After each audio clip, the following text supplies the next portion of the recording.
All right, we just wrapped up week 7 of the NFL season, and boy, was it a doozy. A couple of playoff matchups, it felt like out there. Some other games. Maybe it's time to look forward to 2025. We'll cross some teams off the list for the rest of the season, but there's still a ton to play for. It's moving so fast. We're almost at that halfway mark, but I'm going through, I'm watching 99% of all these games. I'm taking notes, keeping tabs, ranking all 32 teams 1 through 32. Let's just hop into it. We got our bottom tier teams that we can cross off the list. They're not making the playoffs. Looking forward to the draft and hopefully a better future, but it's not great. But remember, these are the power rankings, not the standings. Teams 32 through 23. Okay, New England 32. This team is terrible. Gerard Mayo's a horrible head coach. Calling his team soft. He just wants to throw shade. I don't think he can coach. I do like Drake May. I do like what I've seen out of Drake May. Carolina, they're abysmal, but they at least play hard. I like Chuba Hubbard.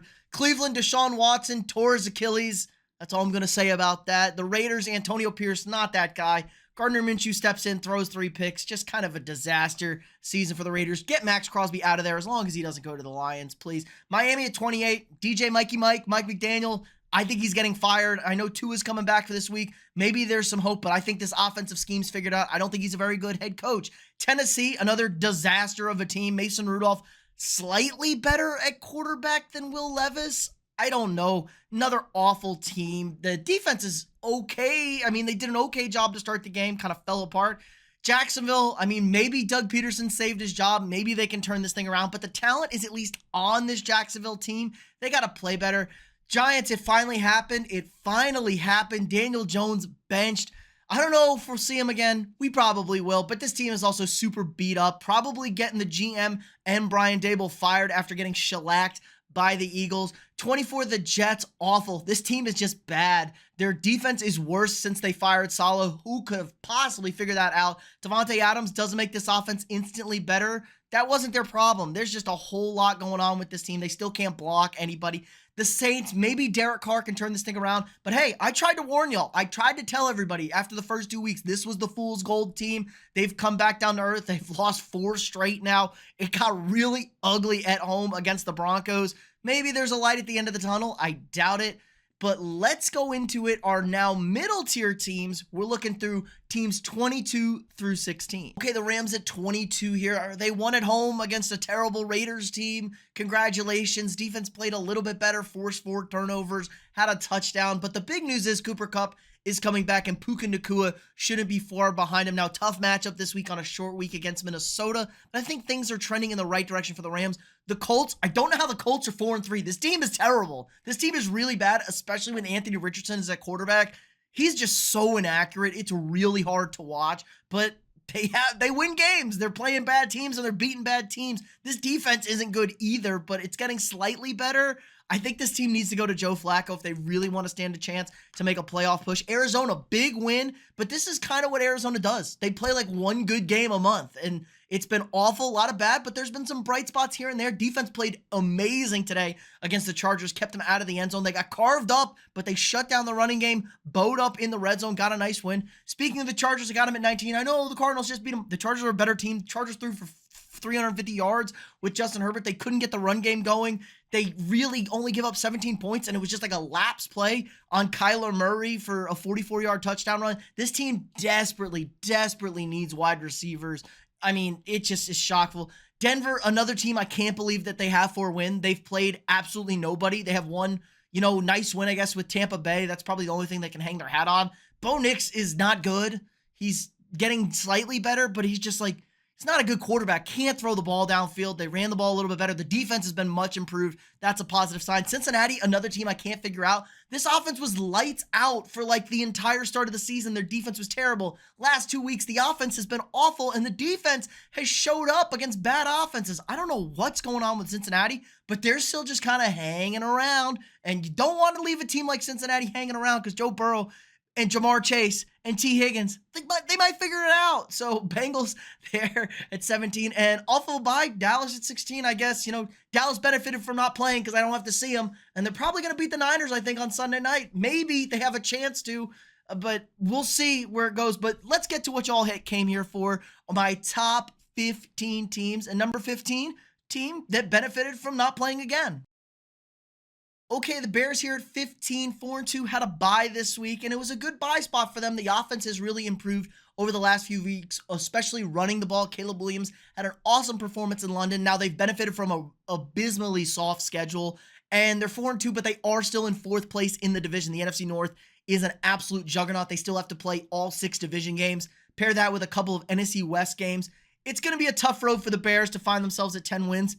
But the schedule is still soft for them. They have a couple of cupcakes coming up. They got to play the Patriots. Maybe the Cardinals aren't as cupcake. It depends if the Cardinals want to play or not. And they get the Commanders this week, and Jaden Daniels probably not playing. So things are kind of opening up for the Bears. I want to see them actually tested. The defense is good. Can the offense handle, top tier teams? Can they get into shootouts when the defense can't stop people? I think a lot remains to be seen with the Bears, but they're in the right direction here at 15.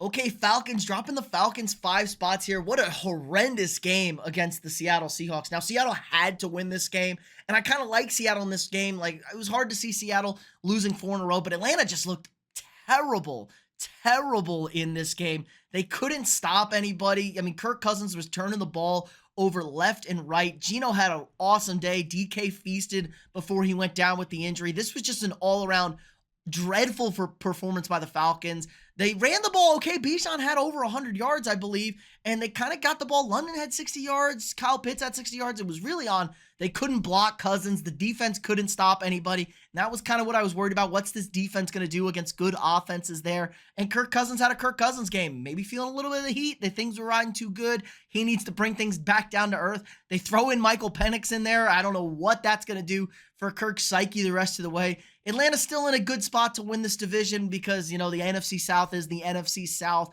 but it's just a dreadful performance, and we can't have many more of those. Or what's the ceiling for this team potentially? Okay, speaking of Seahawks, the Seahawks here at 13, up 3 spots. Awesome, awesome performance by Seattle. This was a must-win game for them. They had already dropped 3 in a row. They were kind of teetering on the brink. What's this team going to be like? Can they make a playoff push? And they answered with flying colors. Geno, leading the league in passing yards, I believe. He's leading the league in passing attempts. He got almost 2,000 yards passing. He's been lighting it up. DK has a nice game. Now, he does go down with an MCL sprain. He's week to week. But you got to have those guys step up. I need Tyler Lockett to fill in. I need JSN. JSN's kind of been nowhere. Did have a nice trick play pass, though. Kenneth Walker had the flu, wasn't feeling great, still had a touchdown, had a decent day on the ground, and the defense got back after it. This is what we expected to see from the Seattle team. A lot of young, talented pieces with a young defensive head coach. They're going to figure this thing up. They were going to get right. They'd been gashed the last 2 weeks by the Lions and the 49ers, so this was a huge bounce back, and it shows a lot of tenacity. Going west to east, noon window, it's a tough spot for those teams, and they answered with flying colors. And guess what? They're in first place in the NFC West, so they're in great standing to make a playoff appearance. And I think that's all you can ask for as a Seahawks fan. Let's get back into the playoffs. Let's start building something. Geno, I don't know how much longer this is going to last, but we're going to keep riding the wave until you can't anymore. Okay, I'm only dropping the Niners 1 spot here at 12. This is just a year for hell from San Francisco. The injuries this team has suffered is just astronomically stupid. Brandon Ayuk now out for the season with an ACL tear. Now, he hasn't been great since getting that contract, but still, Deebo Samuel's in the hospital with fluid in his lungs and pneumonia. Who knows how long that's going to keep him sidelined. He's okay, though, so don't too worry about him. George Kittle's nicked up. We know CMC, whereabouts unknown. Brock Purdy easily played his worst game as a professional. Now, people will say this is what happens when you don't have your weapons out there. This is bad. I mean, they were down to their 4th, 5th, 6th string wide receivers. They lost their top 2 receivers in the game. Those are hard adjustments there. I think it was just kind of like a terrible spot for the 49ers. They get dinged up mid-game. They're going against the best defense in football off of a bye in Kansas City. It was just a really bad spot for the 49ers, and this has been a year from hell for them. But they're still right in it. The NFC at the bottom there is really, really tight. Only a game back in the division. They've already beaten Seattle in Seattle, so they got that going for them. They're going to get the Seahawks again in San Francisco. So you beat the Seahawks again, you're right there. You have the tiebreaker at the tops of this division. So I still think San Francisco is going to figure out a way to get into the playoffs, but maybe they aren't the team to beat in the NFC. I think it's safe to say they're not one of the top 3 teams in the NFC this year. It's just been such a long grind for them, and this is what happens to those great teams. Such long sustained success. Eventually it wears out, but the Niners here at 12 for now. Okay, at 11, I got the Steelers here at 11. I kind of hate this. I debated back and forth. Maybe the Steelers should be higher, but let Russ cook, baby. Russell Wilson, it was really bad for the first 2 to 3 drives, first half of that game. But after that, man, it really invigorated this offense. Let's just throw those moon balls to George Pickens. He loves coming down with those one-on-one opportunities. Get the ball to Freiermuth. We're going to run the ball with Najee Harris, and we're just going to let the defense play their elite defense. This is kind of what Mike Tomlin was doing when he made the switch. It was very controversial. Now, Justin Fields hadn't been good. Like, they'd won games. Justin Fields had not been good. And it shows you there was a lot out there to help this passing game. They can make those easy throws, not turn the ball over. It just makes life so much easier for them. They were down in this game. I think it was 15-3. They were down to the Jets, and they let the offense open up. They score some points. They have time of possession. They get touchdowns. And then the defense can feast. That's what you want if you're the Steelers. You want to be able to score 24 to 28 points a week and let that defense go after people, because that defense is as good as it gets in this league. They just need a little bit of help. So I'm very optimistic on the Steelers. I probably have them a little bit too low. If this is what we're going to get out of Russell Wilson, now we may not get this from Russell Wilson every week. It could instantly blow up in our face and we could have more cringe Russ saying, I just need to, I don't know, whatever Russ does, it's just super cringe at this point. But for now, Steelers here at 11, but I might be a little too low on them. Okay, I got the Eagles here at 10. Don't love it because it's the Eagles. I kind of hate Nick Sirianni. Like, if this team had any other coach that was competent, this would be a top 5 team. There's just so much talent on this group, but it feels like they just kind of run plays. I don't feel like there's no rhyme or reason to what they're doing on offense. There's no flow to the game. They aren't setting things up to run plays later in the game.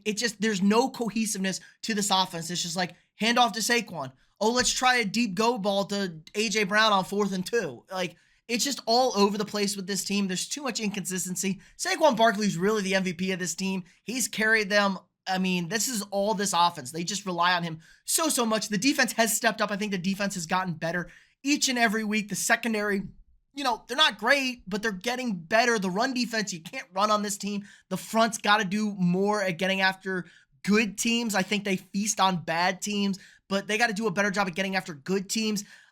I hate this Eagles team. They should be so much better. I keep waiting for them to turn it around and give us like consistent week in and week out good Eagle performances. But, maybe we're just never going to get it, and we're just going to be completely disgusted with this team come the end of the season once again. But Eagles here at 10 for now, but I kind of feel gross doing it. Okay, here at 9, I got Tampa Bay down at 9. Maybe the Buccaneers are going to drop lower than this. I mean, just a disastrous game against the Ravens. They were up on the Ravens 10-0 going into the second quarter, only down 17-10 at halftime, but the wheels fell off. This defense got absolutely cooked. They cannot stop anybody in the passing game. They were doing a good job against the run. There was really no Derrick Henry the first half, had a couple of huge runs late in that game to kind of seal that thing away, but they couldn't stop anything. And it looked like they were going to do a good job getting after Lamar. Offense fell apart, but the rule of Baker, too much gas up on Baker. We're talking MVP Baker last week. Some people, that means Baker's going to give you a stinker, a couple of bad interceptions. The real news here is Mike Evans leaves with another hamstring injury. That's probably a couple of weeks. Maybe it could be 6 to 8, depending on the severity. It looked pretty bad. I don't know. And then Chris Godwin done for the year. In garbage time, he's out there playing, dislocates his ankle. Like literally in garbage time, he doesn't need to be out there. He's done for the year, probably done as a Buccaneer, and that absolutely sucks because he's been the guy on this team. So what's Baker in this offense going to do with no wide receivers? Maybe they go and make a move in the trade market to try and get somebody to fill in because they still have everything in front of them, win this division, get into the postseason again. The running game has been really strong the last few weeks. Rachaad White actually had a decent day. I want to see more of the three-headed monster. I shouldn't say monster. Three-headed, solid guys back there that they've been rotating there. I think it helps. This is a team that hasn't been able to run the football the past few seasons. They've been really effective this year. I think they got to stick to that now, especially without those big dogs at wide receiver. Tampa Bay here at 9 for now, but this is a team that could really, really struggle in the coming weeks. So I'm interested to see. They got Atlanta again, who they already lost to in a thriller, really tough spot for the Bucs. Okay, sticking at 8. I'm going to keep the Commanders here at 8. Great win. Beat the shit out of a bad team. That's what you got to do. If you're a real team, if you're a serious threat to win your division, make the playoffs, you got to beat up on bad teams.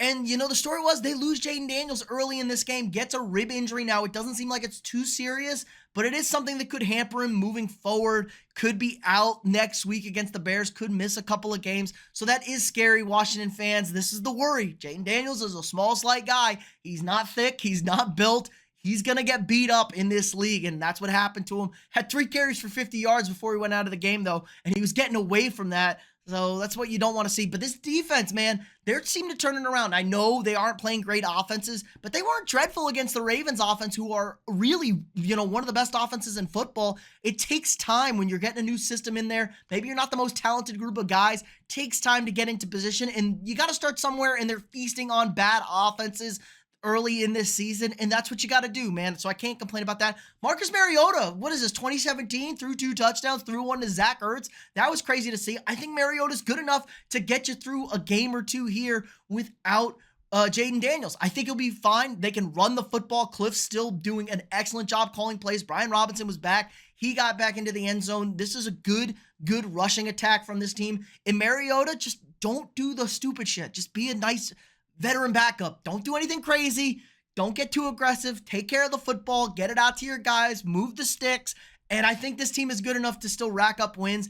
And I still like them moving forward the rest of the season. But you gotta get Jaden Daniels back there as soon as you can without losing him too much. So Commanders here at 8. Great job so far.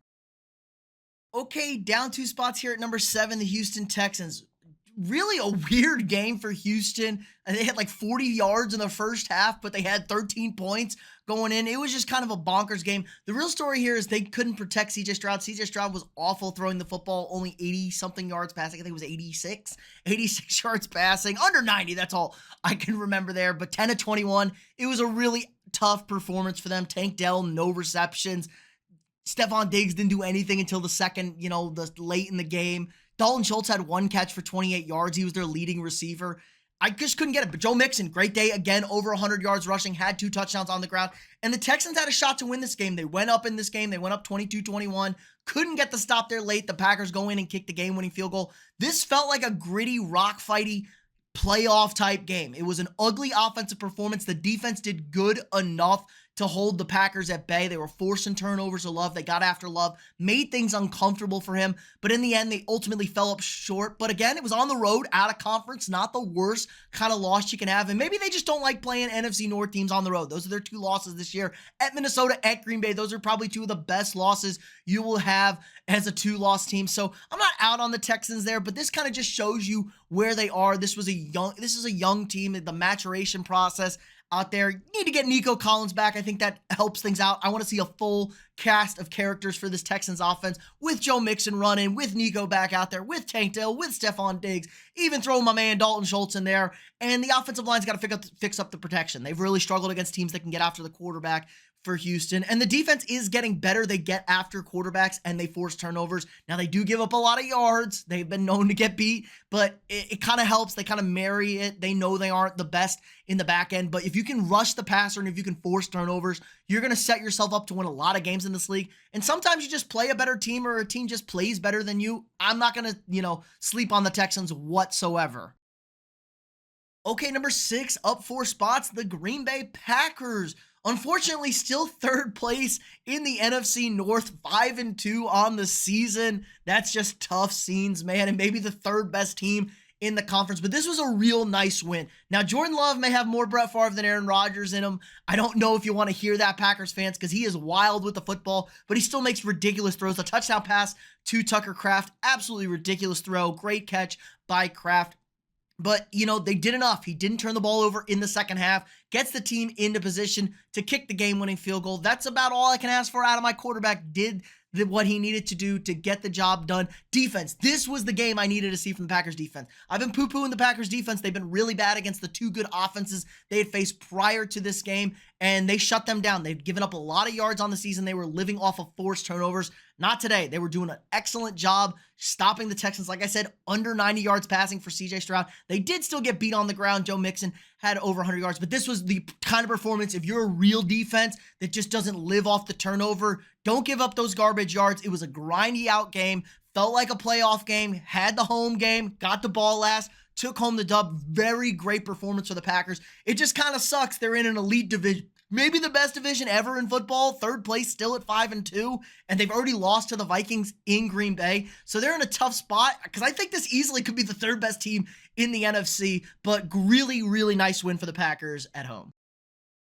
Okay, number 5, I got the Buffalo Bills. I was getting really worried about Buffalo. You know, they lost a couple in a row. They started out great. They bounced back, and they were down 10-0 in this game. And I was like, oh my God, what is going on, Buffalo? Please, please just play normal.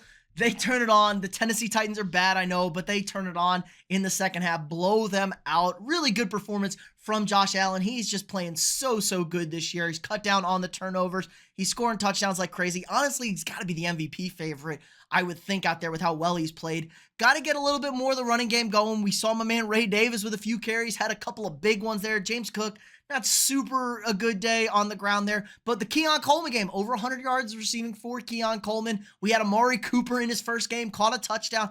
I think this is going to help the Bills offense out tremendously. Maybe took them a little bit to get things figured out. Just, they got to stay consistent with the run game. I want to see more rushing of the football, and then you can get to your weapons, get it to Kincaid. If Coleman's going to come on as a rookie, obviously we know what Amari Cooper is capable of. And this defense has been kind of bad against the run. They shut down a good running team in Tennessee. Tennessee has been a good running team this year. They shut them down. They took care of business. They got after Mason Rudolph. I know it's not very hard to do that, but you got to do that against bad teams. This was the kind of performance I wanted to see from Buffalo, but there's still some flaws out there, still some holes. But when you have a guy like Josh Allen at quarterback, it could be good enough to carry you as far as you're going to go, maybe to a Super Bowl, maybe, you run into Mahomes, but Buffalo is going in the right direction, and they have a 3-game lead in the AFC East, so they've already locked up a home playoff game. Now it's all about that first round bye. Okay, at 4, it had to end eventually. Gonna drop my Vikings down here to number 4, but no, you had to lose eventually. It sucks you lose a home division game, but this was an excellent game. Vikings jump out to a 10-point lead. They give it right back, 21 unanswered by the Lions. They go down 11 again. It was like 28-17. They answer back. They take the lead. They have the ball. They can't convert on the 2-point conversion. They can't get a first down to chew out clock. And then the defense finally breaks again. There are some concerns with this team. We knew that the offense was really bad in the first half, but I loved what I saw in the second half. Sam Darnold looked really good in the second half. Let it rip, wasn't afraid, didn't make bad decisions. They ran the ball super well. Aaron Jones had a nice day. And this defense, we know the secondary's bad on this team. They were getting after Goff. They sacked Goff 4 times. You needed 1 or 2 more plays. They got 2 stops late in this game to set their team up for a win, and the offense just kind of failed. I wanted to see the offense score some more points, get into a shootout, but all in all, sometimes you just lose to a better team. Maybe the Lions are just that much better than the Vikings this season, but I don't go away from this thinking Minnesota is outclassed now. They've been kind of the Cinderella story so far this year, but they look like they belong. They look like they hang with some of the best teams in the NFC, and maybe this is the division, the 3 teams in the NFC North or the 3 teams in the NFC. So tough short game coming up, short week going to LA. Let's see how they bounce back, because if you win this game, you got a kind of a soft schedule here in the middle, and the Vikings could find themselves 7, 8, 9-1 again, right there with the Lions. So all to play for. I don't take away. I don't think it's a bad loss. Some losses are different than others. I don't think it's a bad loss for my Vikings. Okay, I'm gonna keep the Ravens here at 3. I kind of wanted to put him at 2, but I'm going to keep him here at 3. Excellent performance on Monday night, but we know the rule. Lamar Jackson playing an NFC team, also playing in primetime. Lamar is unbelievable. I think he's 18-5 in primetime games since entering the league. That's the best of anybody. He loves Monday Night Football, 19 touchdowns, no interceptions. He just lights it up under the lights. And the NFC teams, they just can't replicate Lamar Jackson. If you don't see Lamar Jackson a lot, it's hard to duplicate, and it's hard to stop this offense. They started out slow, get after it. They lose Zay Flowers early in the game. He does come back, but he was hobbled up, and they just closed this thing out. Scored a ton of points. The passing game was open up. Rashad Bateman had a monster day. Lamar was lights out, threw 5 passing touchdowns. Mark Andrews is back. He had a monster day. Oh my goodness, fantasy owners everywhere unite. And then Derrick Henry, this is the difference in this team and then the Ravens teams in the past. Haven't been able to close out those double-digit leads. Hand the ball off to the king. He can chunk out yards, pick up first downs, pick up those late scores, and grind out victories. I think that's the total difference with this team. Now, the defense isn't the best. The secondary isn't very good. Another good offense they went against. They stopped them for most of this time. I'm not going to kill them for all those garbage yards and points they gave up. They did an excellent job, I think, making life difficult for Baker. They got after him. They covered those awesome wide receivers. all around, I think this is a great performance. If you're a Ravens fan, I couldn't ask for anything else out of this. And, 0-2, they've won 5 in a row. They look like one of the best teams in the AFC. Problem is, Patrick Mahomes still in the AFC. But for right now, Ravens at 3. Got to try and find a way to get back in, win that division, maybe try and get home field advantage, because you know what your one obstacle is. Okay, number 2, I got the Lions up at 2, the best team in the NFC. This was a monster win for the Lions. Start off slow. Dan Campbell still does the goofiest stuff, running a fake punt on the first drive of the game from your own 40, I think it was the 35 even, just even crazier stuff. But after that, they come back, roll off 21, blow another lead. They fumble late. That was the concerning part there. David Montgomery was hobbled up, lose the football, but they answered right back, get the game-winning field goal, and looks like the Lions have a kicker. Jake Bates has been perfect so far. He's been money because you're going to find yourself in a tough, grindy game. Jared Goff really has been the story. The last 4 games, the Lions offense, more touchdowns than incompletions for Goff. Super, super efficient. Now, he sets it up perfectly. Checks down safety to the running back, short routes to the wide receivers, and then opens it up and goes downfield when teams start moving up on him. So they're playing great football, complimentary football. Defense did a good job getting after Darnold without Hayden Hutchinson. That, I think, is going to be an issue. This team definitely needs to trade for a pass rusher, because I think that was the one key weak spot there. They couldn't get to Darnold late in the second half. He was able to move the football. Not great on the run. They kind of sold out in the running game. It looked like if they guessed wrong, they got gashed pretty hard. So you want to kind of round those things out. And the secondary, they're not the best unit, but they play aggressive. They're going to gamble, and that's what you got to kind of have to do. I think if you blitz a lot, you gamble in the secondary, this offense is going to have to carry this team, and then defense is just going to have to be chaotic and disrupt things to keep it around. But all around, a super well-rounded football team, a team looking like they're on a mission.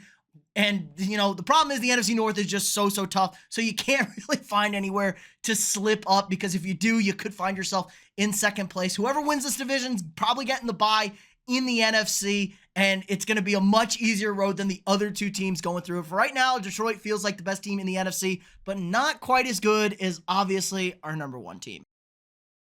Okay, finally, we know Kansas City Chiefs, 6-0.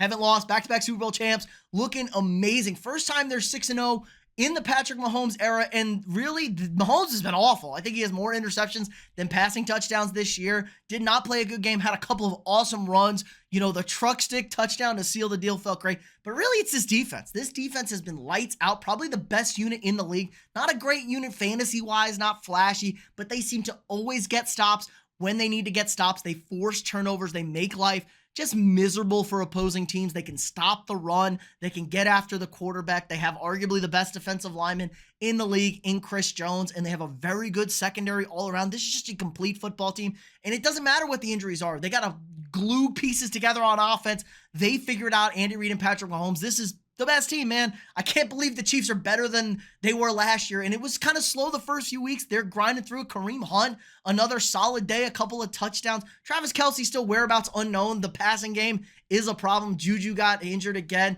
So there's really nothing there. They got Xavier Worthy. Rashee Rice is done. Isaiah Pacheco is coming back soon. You need to get Pacheco back, I think, to help. But the Chiefs just keep winning football games. They find a way to do it. Andy Reid, Mahomes off a bye. It's automatic. So that's going to do it for us today. Let me know what you guys think in the comments below.